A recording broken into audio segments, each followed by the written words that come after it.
Kumusta mga katropang basketball?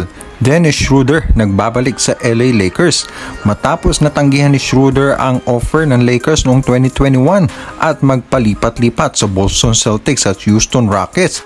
Ay balik Lakers na nga ang German player na ito matapos na siya ay pumayag sa 1-year contract deal sa LA Lakers sa halagang $2.6 million. Matapos ang kanyang kahilingan na makapaglarong muli kasama daw si LeBron noong July ay natupad na nga ito. Matatandaan na itong si Schroeder ay nasa LA Lakers noong 2021 season at inoferan pa nga ng $84 million para sa 4 na taon na kontrata na kanya namang tinanggihan sa paghahangad ng mas malaking offer.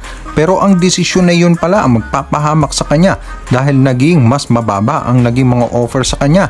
Kaya matapos sa LA Lakers ay napunta naman sa Boston Celtics at Houston Rockets kung saan ay hindi siya nabigyan ng mga disenteng mga minuto ng paglalaro.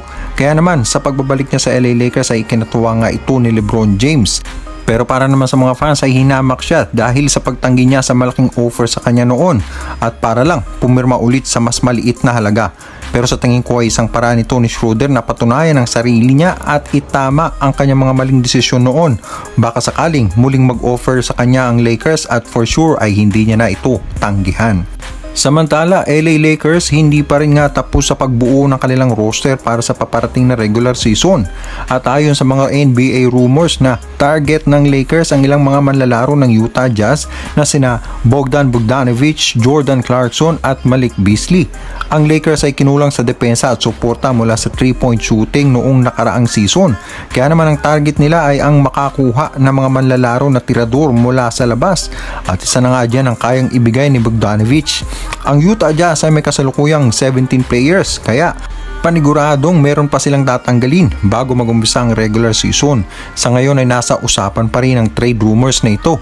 At Miles Turner swap para kay James Wiseman, pabor daw para sa Warriors.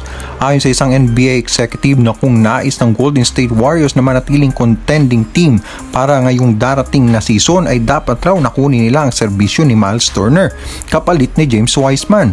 Malaki raw ang maitutulong ni Turner pagdating sa depensa ng Warriors lalo na sa pagprotekta sa rim. Isang magandang fit nga daw siya sa mga nagkakaedad na mga core players ng Warriors na ang kailangan sa ngayon ay ang manalo.